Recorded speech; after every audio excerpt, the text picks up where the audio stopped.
Pemirsa, Bupati Klungkung Nyoman Swirte berharap Nusa Penida dapat menjadi wilayah sumber pembibitan sapi Bali, menyusul terbitnya Surat Keputusan Menteri Pertanian Nomor 346 Tahun 2016. Terkait surat keputusan ini, Pemkab Klungkung akan mengambil program tersebut dengan mengalokasikan anggaran.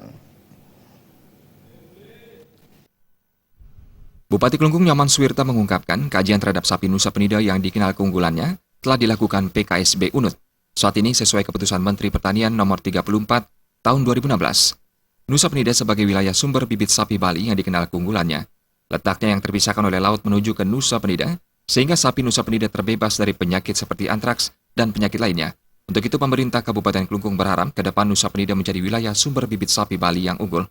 Hal ini tentu berdampak pada kesejahteraan masyarakat, di mana harga bibit sapi ini lebih mahal dari sapi biasanya.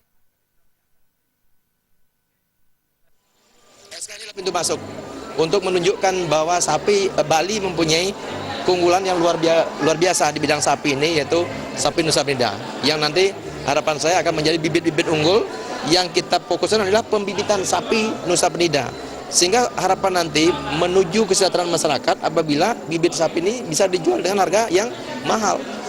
Kan tidak ada gunanya kalau kita menjadi wilayah sumber bibit tapi bibit sapinya masih 6 juta, 4 juta, saya kira nggak menarik bagi petani.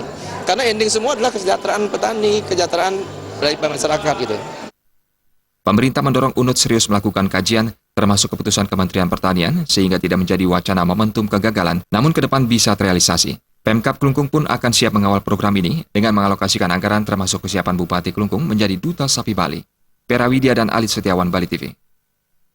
Politeknik Negeri Bali jurusan Administrasi Niaga dipercaya untuk